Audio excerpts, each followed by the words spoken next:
तो लीजिए प्यारे विद्यार्थियों, अभी शाम के 7 बजे हमारे पास में आ चुका है त्रैमासिक परीक्षा 2025-26 के लिए कक्षा 10 का विज्ञान विषय का एकदम असली वाला क्वेश्चन पेपर और इसका फुल सॉल्यूशन।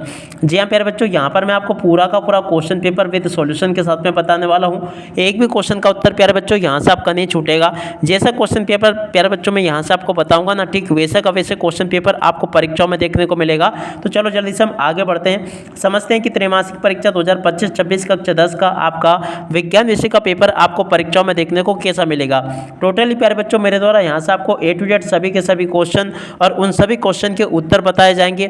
तो चलो जल्दी से हम आगे बढ़ते हैं, समझते हैं आपके त्रैमासिक परीक्षा कक्षा 10 के विज्ञान के पूरे क्वेश्चन पेपर को और इस क्वेश्चन पेपर के पूरे सॉल्यूशन को। तो देखो प्यारे बच्चों, इस प्रकार का पूरा पेपर होगा। आपके पेपर के लिए समय आपको 3 घंटे का दिया जाएगा और पूर्णांक प्यारे बच्चों आपका 75 अंकों का होगा। अब चलो मैं यहाँ से आपको एक एक क्वेश्चन का उत्तर बताता हूँ।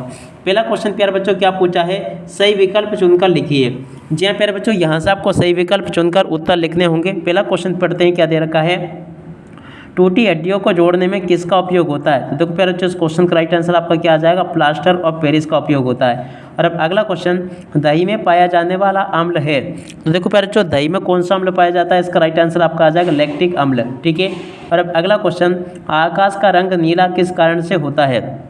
तो देखो प्यारे बच्चों, इसका राइट आंसर आपका क्या आ जाएगा, प्रकीर्णन के कारण से होता है। और अब अगला क्वेश्चन, पीएच स्केल की परास होती है। तो देखो प्यारे बच्चों, पीएच स्केल की परास कितनी होती है। तो देखो यहाँ से आपको लिखना होगा 0 से 14 के बीच में होती है। ठीक है। तो देख सकते हैं प्यारे बच्चों, यहाँ तक कि आपको मैंने सभी के सभी क्वेश्चन और उन क्वेश्चन के उत्तर बता दिए हैं। अब चलो इसके बाद में हम आगे बढ़ते हैं, आगे क्वेश्चन को पढ़ते हैं। सीएफसी का पूरा नाम क्या प्यारे बच्चों। तो देखो उसका राइट आंसर आपका आ जाएगा क्लोरोफ्लोरोकार्बन। ए नंबर का प्यारे बच्चों उसका राइट आंसर होगा।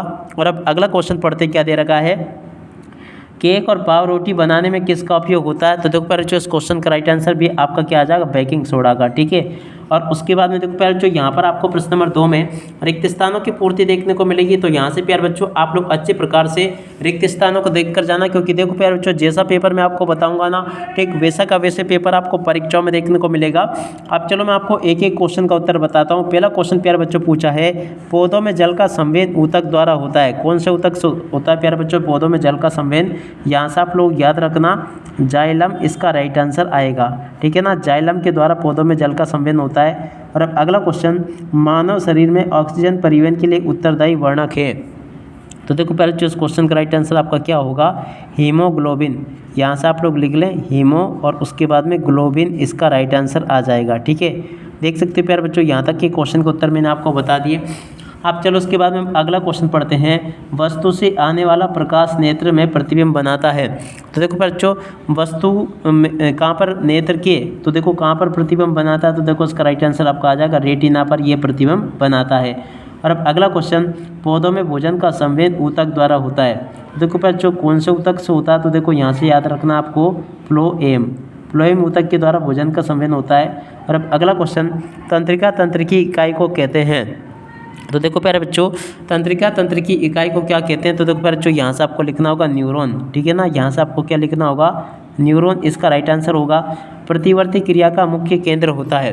तो देखो प्यारे बच्चों, प्रतिवर्ती क्रिया का मुख्य केंद्र क्या होता है। तो देखो यहाँ से आपको लिखना होगा मेरु और उसके बाद में रज्जु। ठीक है ना, यहाँ से आप लोग लिख लें। और अब अगला क्वेश्चन पढ़ते हैं, प्रश्न नंबर 3। प्रश्न नंबर 3 में प्यारे बच्चों आपसे सत्य सत्य पूछे जाएंगे। अब चलो मैं आपको एक एक क्वेश्चन का उत्तर बताता हूँ ताकि आपको ये अच्छे से समझ में आ सके। पहला क्वेश्चन प्यारे बच्चों पूछा है, आकस्मिक संवेदनाओं की त्वरित प्रतिक्रिया प्रतिवर्ती क्रिया कहलाती है। तो देखो प्यारे बच्चों, ये क्वेश्चन बिल्कुल आपका सत्य होगा। लाल लिटमस को नीला करने वाले पदार्थ क्षार होते हैं। तो देखो प्यारे बच्चों, ये वाला क्वेश्चन भी आपका सत्य हो जाएगा।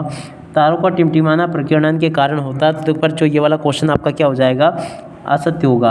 और अब अगला क्वेश्चन, वस्तुओं को हम प्रकाश की अनुपस्थिति में देख सकते हैं। तो देखो बच्चों, ये वाला जो क्वेश्चन पूछा ना आपका, आप लोग देख कर जाना। देखो प्यारे बच्चों, ये जो क्वेश्चन आपका चौथे नंबर का दे रखा है, चौथे का राइट आंसर आपका क्या आ जाएगा, ये आपका असत्य हो जाएगा। आपतन कोण सदैव परावर्तन कोण के बराबर होता। तो ये वाला क्वेश्चन प्यारे बच्चों आपका सत्य होगा। अम्ल का जलीय विलयन विद्युत का चालन करता है। तो देखो बच्चों, ये वाला क्वेश्चन भी आपका सत्य होगा। ऐसे प्यारे बच्चों आप लोग यहाँ तक के इन क्वेश्चन और इन क्वेश्चन के उत्तरों को देख लें। अब चलो इसके बाद में हम आगे बढ़ते हैं, आगे के सभी क्वेश्चन और उन क्वेश्चन के उत्तर मैं आपको बताता हूँ। एक भी क्वेश्चन का उत्तर प्यारे बच्चों यहाँ से आपका मिस नहीं होगा। जैसा पेपर प्यारे बच्चों मैं आपको बताऊंगा ना, ठीक वैसा का वैसे क्वेश्चन पेपर आपको परीक्षाओं में देखने को मिलेगा। इसके बाद में देखो प्यारे बच्चों, यहाँ से आप लोग जोड़ी को देख कर जाना। जोड़ी में आपको क्या करना है, टिंडल प्रभाव की जोड़ के अनुमान प्यारे बच्चों आपका किससे होगा, घने जंगल के प्रकाश से गुजरना। डायोप्टर की जोड़ के अनुमान प्यारे बच्चों आपको किससे करना होगा, लेंस की क्षमता से। इंद्रधनुष की जोड़ के अनुमान प्यारे बच्चों आपको किससे करना होगा, अपवर्तन से।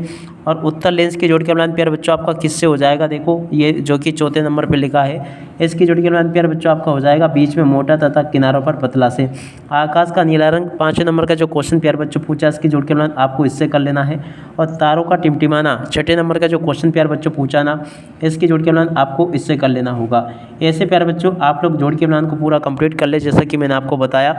और उसके बाद में देखो यहाँ पर आपसे एक वाक्य फिर एक शब्द में उत्तर पूछे गए हैं, तो चलो मैं आपको एक एक क्वेश्चन का उत्तर बता देता हूँ 1 बाय 1 करके, ठीक है। पहला क्वेश्चन, वे लवण जो कपड़े धोने में प्रयोग होता है क्या कहलाता है प्यारे बच्चों, तो देखो इसका राइट आंसर आपका क्या आ जाएगा, धोने का सोडा।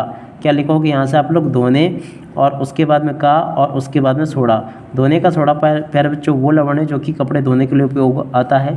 और अब अगला क्वेश्चन, ग्लोबल वार्मिंग का एक कारण प्यारे बच्चों आपको बताना होगा, तो देखो ग्लोबल वार्मिंग का एक कारण CO2 है। नेत्र का वे भाग जहाँ प्रतिबिंब बनता है, तो देखो प्यारे बच्चों नेत्र का वो भाग जहाँ पर प्रतिबिंब बनता है क्या कहलाता है, तो देखो यहाँ से आपको लिखना होगा रेटिना।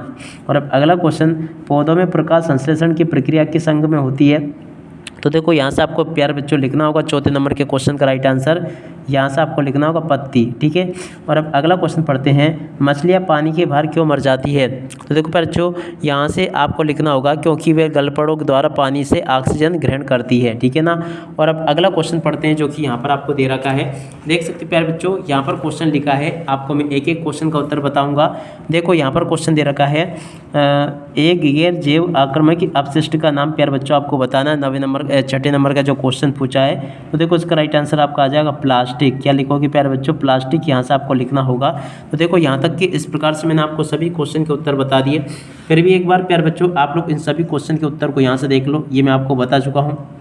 और उसके बाद में चलो अब आगे बढ़ते हैं, आगे के सभी क्वेश्चन और उन क्वेश्चन के उत्तर मैं आपको बताता हूँ। तो देखो यहाँ पर क्वेश्चन पूछे, अम्लीय वर्षा क्या है, प्रश्न नंबर 6 जो प्यारे बच्चों पूछा ना। अब चलो मैं आपको प्रश्न नंबर 6 का उत्तर बता देता हूँ। देखो प्यारे बच्चों प्रश्न नंबर 6 का उत्तर आपको ये दे रखा है, इसको आप लोग देख कर जाना, ये लिखा है 6 के अतवाले क्वेश्चन का उत्तर प्यारे बच्चों आपको ये दे रखा है, इसको भी आप लोग देख कर जाना। 6 के बाद में चलो अब आगे बढ़ते हैं, अगला क्वेश्चन, विषम पोषी पोषण की परिभाषा प्यारे बच्चों आपको लिखनी होगी प्रश्न नंबर 7 में। देखो इस क्वेश्चन के उत्तर को यहाँ से देख लें, ये लिखा है, और उसके अतवाले क्वेश्चन का उत्तर प्यारे बच्चों ये दे रखा है। और अब अगला क्वेश्चन पढ़ते हैं, क्या करें, ग्लोबल वार्मिंग के 2 कारण प्यारे बच्चों आपको लिखने होंगे। देखो ग्लोबल वार्मिंग के 2 कारण यहाँ से लिख दें, और उसके अतवाले क्वेश्चन के उत्तर को प्यारे बच्चों यहाँ से देख लें। और अब अगला क्वेश्चन पढ़ते हैं, क्या दे रखा है, अपसारी लेंस के 2 गुण प्यारे बच्चों आपको लिखने होंगे। तो देखो अपसारी लेंस के 2 गुण यहाँ से लिख दें, ये मैंने आपको बता दिया। और अब अगला क्वेश्चन, अभिसारी लेंस के 2 गुण प्यारे बच्चों यहाँ से याद करके जाना। और उसके बाद में चलो अब आगे बढ़ते हैं, अगला क्वेश्चन पढ़ते हैं। यहाँ पर क्वेश्चन पूछा, सिल्वर क्लोराइड को गहरे रंग की बोतलों में क्यों रखा जाता है। तो देखो इस क्वेश्चन के उत्तर को यहाँ से देख कर जाना, इसका उत्तर प्यारे बच्चों मैंने आपको ये बता दिया है। उम्मीद करता हूँ कि ये भी आपको अच्छे से समझ में आ गया होगा। उसके बाद वाले क्वेश्चन का उत्तर प्यारे बच्चों ये लिखा है। और उसके बाद में चलो अगला क्वेश्चन पढ़ते हैं, क्या दे रखा है, आयोडीन युक्त नमक का उपयोग क्यों आवश्यक है, प्रश्न नंबर 11 जो प्यारे बच्चों पूछा ना, इस क्वेश्चन के उत्तर को यहाँ से देख लेना, ये प्यारे बच्चों मैंने आपको बता दिया। उस वाले क्वेश्चन का उत्तर ये लिखा है। और उसके बाद में चलो अगला क्वेश्चन पढ़ते हैं, स्वपोषी पोषण के लिए आवश्यक परिस्थितियाँ लिखिए, प्रश्न नंबर 12 जो प्यारे बच्चों पूछा ना, इस क्वेश्चन के उत्तर को यहाँ से देख कर जाना, ये मैंने आपको बता दिया। और उसके बाद वाले क्वेश्चन को प्यारे बच्चों यहाँ से देख कर जाना। और उसके बाद में देखो अगला क्वेश्चन, वायवीय तथा अवायवीय श्वसन में 2 अंतर प्यारे बच्चों आपको लिखने होंगे। तो देखो वायवीय और अवायवीय श्वसन में 2 अंतर यहाँ से देख कर लिख लें, ये मैंने आपको बता दिया। और अब अगला क्वेश्चन प्यारे बच्चों आपके पेपर के लिए पूछा गया है, माइटोकॉन्ड्रिया को बिजली का कोशिका घर क्यों कहा जाता है। और अब अगला क्वेश्चन पढ़ते हैं, क्या दे रखा है, एक एक क्वेश्चन का उत्तर प्यारे बच्चों मैं आपको बताऊंगा। यहाँ से उत्तल दर्पण के 2 अनुप्रयोग प्यारे बच्चों आपको लिखने होंगे। तो देखो उत्तल दर्पण के 2 अनुप्रयोग ये लिखे हैं, इसको और इसको देख लेना। और पूरा का प्यारे बच्चों आप लोग प्रश्न नंबर 14 के उत्तर को देख लें। और उसके बाद में देखो प्रश्न नंबर 15 में पूछा, पादप हार्मोन के 2 महत्व प्यारे बच्चों आपको लिखने होंगे। तो देखो यहाँ से आप लोग पादप हार्मोन के महत्व को लिख लें, और उसके अतवाले क्वेश्चन के उत्तर को प्यारे बच्चों यहाँ से लिख ले, ठीक है। और अब अगला क्वेश्चन पढ़ते हैं प्रश्न नंबर 16। तो देखो प्यारे बच्चों प्रश्न नंबर 16 जो पूछा ना, यहाँ से आप लोग प्रश्न नंबर 16 के उत्तर को देख लें। और ये 16 के अंत वाले क्वेश्चन का उत्तर प्यारे बच्चों आपको दे रखा है। ठीक है, और अब अगला क्वेश्चन पढ़ते हैं, क्या दे रखा है, बेकिंग सोडा का निर्माण विधि एवं उपयोग आपको लिखना होगा। देखो प्यारे बच्चों प्रश्न नंबर 17 के उत्तर को यहाँ से देख लें, ये लिखा है, और 17 के अंत वाले क्वेश्चन का उत्तर प्यारे बच्चों आपको ये दे रखा है। और उसके बाद में चलो आगे बढ़ते हैं, अगला क्वेश्चन पढ़ते हैं, प्रश्न नंबर 18 स्नेल का नियम सूत्र प्यारे बच्चों आपको लिखने होंगे। तो देखो इस क्वेश्चन के उत्तर को यहाँ से लिख कर जाना, और उसके बाद में देखो प्यारे बच्चों अगला क्वेश्चन प्रश्न नंबर 19 के उत्तर को यहाँ से देख लें और पूरा का पूरा हल कर लेना। और उसके बाद में चलो अब आगे बढ़ते हैं, पौधों के लिए वाष्पोत्सर्जन क्यों आवश्यक है। प्रश्न नंबर 20 जो प्यारे बच्चों पूछा है ना, इस क्वेश्चन के उत्तर को यहाँ से देख कर जाना, और उसके बाद वाले क्वेश्चन के उत्तर को यहाँ से देख लेना। और अब अगला क्वेश्चन, मानव मस्तिष्क का नामांकित क्षेत्र प्यारे बच्चों आपको बताना होगा। प्रश्न नंबर 21 में जो क्वेश्चन पूछा है, इस क्वेश्चन के उत्तर को भी आप लोग देख कर जाना। और उसके बाद में जो क्वेश्चन प्यारे बच्चों पूछा ना, उस क्वेश्चन के उत्तर को यहाँ से देख लेना। इसके बाद वाले क्वेश्चन के उत्तर को प्यारे बच्चों यहाँ से देख ले। और 23वां क्वेश्चन पढ़ते हैं, अम्ल और क्षार में 4 अंतर प्यारे बच्चों आपको लिखने होंगे। तो देखो यहाँ से आप लोग अम्ल और क्षार में अंतर 4 को देख लें और पूरा का पूरा इसको लिख लें। A to Z प्यारे बच्चों आपके पेपर के सभी क्वेश्चन और उन क्वेश्चन के उत्तर मैंने आपको बता दिए हैं। एक भी क्वेश्चन का उत्तर प्यारे बच्चों यहाँ से आपका मिस नहीं होगा। अब इसी के साथ में प्यारे बच्चों इस वीडियो को यहीं पर पूरा करते हैं। नमस्कार, जय हिंद, जय भारत।